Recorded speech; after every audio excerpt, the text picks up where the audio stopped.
आपका फिर से उर्दू क्लासेस पर। तो आज हम पढ़ने वाले हैं करशन चंद्र की अफसाना निगारी। तो शुरू करते हैं हम। मुंशी प्रेमचंद के बाद अफसाना निगारी में मकबूलियत का सहरा करशन चंद्र के सिर पर है। वह एक मकबूल और हर दिल अजीज़ अफसाना निगार है। प्रेमचंद के बाद सबसे मकबूल करशन चंद्र ही रहे। इन्होंने शहर और देहात यानी कि जो शहर होते हैं और देहात यानी गाँव होते हैं, दोनों की ज़िंदगी के मुताबिक मुतालबा किया है।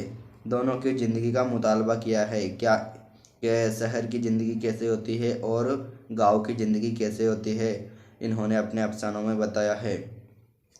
इंसान दोस्ती का जज्बा इनके यहाँ पर मौजूद है। हकीकत पसंदी का रंग इनके अफसानों में खूब नज़र आता है। वह मजदूरों गरीबों की आवाज़ है। इसके साथ इनको जज्बात निगारी पर भी बड़ा अबूर हासिल है। चुनांचा इनके यहाँ पर रोमानियत के साथ साथ हकीकत निगारी की आमजिश भी मिलती है। यानी कि इनके अफसानों में ज़्यादातर हकीकत ही नज़र आती है, यानी कि जो फिजुल फितरी बातें होती है वह नहीं होती है। यानी कि जो इनके अफसानों में होता है वह इनकी आंखों देखा ही होता है। इनके यहाँ पर जज्बाती रंगीनी शेरनी ज़बान में ज़िंदगी का दर्द व कर्ब मिलता है। ख़ास तौर पर समाज के सताए हुए तबकों के मसाइल बड़े जहरनाक अंदाज में बयान किए हैं। यानी कि इन्होंने जो समाज में जो मसाइल हुए हैं, यानी कि जो चीज़ें हुई है उनको अपने अफसानों में वैसा का वैसा ही बयान किया है। और नज़ारे ज़िंदगी के मोड़ पर अन्नदाता, यानी कि इनकी तसाने ये अफसाना है कि इनके अफसाने नज़ारे ज़िंदगी के मोड़ पर इन अन्नदाता टूटे हुए तारे हम वसी है। इनके इम्पोर्टेंट अफसाने हैं यह। इनके काबिल ज़िक्र अफसानवी मज़ूमे हैं। दूसरा नंबर का सवाल है हमारा, इसमें ज़्यादा समझाने लायक कुछ भी नहीं क्योंकि सादा ज़बान में ही लिखा हुआ है इसमें। तो हम अगला सवाल देखते हैं हमारा। हयात अल्लाह अंसारी की अफसाना निगारी पर जायज़ा लीजिए। जायज़ा ले मतलब लिखना है इसके ऊपर। तो इसका जवाब देखते हैं हम। हयात अल्लाह अंसारी के अफसानों का बुनियादी मौजू हिंदुस्तान की समाजी पस्ती और मासी बदहाली है। इनके वाक़यात हकीकी और किरदार फितरी नज़र आते हैं।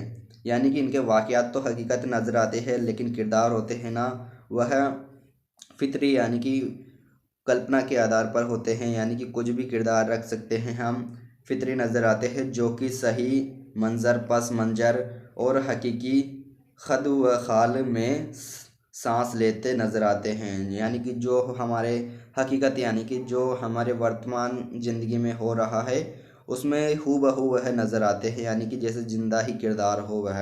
उनके बाज़ अफसानों में फितरी लहरें बहुत तेज़ है। वह अपने अफसानों में अपने बशीरत आमीज़ बयान से दिलचस्पी की एक अमूमी कैफियत कायम रखते हैं। इनके अफसानों के मुताल्ला से मालूम होता है कि इन्होंने प्रेमचंद की रवायत को वसीयत ही नहीं दी बल्कि इसको नई जहद भी अता की है। अपने तजुर्बों से अफसानों के इकहरेपन को दूर किया है। आखिरी अब इनके हयात अल्लाह अंसारी के ये अफसानों मज़ूमे है। आखिरी कोशिश, 2.5 सेर आटा, इम्पोर्टेंट है 2.5 सेर आटा, और सहारे की तलाश, कमज़ोर पौधा और भरे बाजार में इनके फ़न के नादर नमूने हैं। हयात अल्लाह अंसारी के अफसानों का पहला मज़ूमा इम्पोर्टेंट है अनोखी मुसीबत है। इनके तख्लील मुख्तलिफ ज़हात में नज़र आता है। इनके किरदार मुतवस्सित तबके से ताल्लुक़ रखते हैं। अंदाज़ तहरीर में दिलकशी व ताज़गी है। इनके नुक्ता नज़र इनके तहरीरों में नुमाया है। हयात अल्लाह अंसारी अहद हाजिर के फितरी शनास अफसाना निगार है। तो इसमें हमने 2 अफसाना निगारों के बारे में पढ़ा है, जाना है उनके बारे में। तो आपको यह वीडियो कैसी लगी? वीडियो अच्छी लगी है तो इस वीडियो को लाइक कर दें, और हमारे चैनल पर पहली बार विज़िट कर रहे हैं तो इसे सब्सक्राइब कर दें और इसे अपने दोस्तों में शेयर कर दें।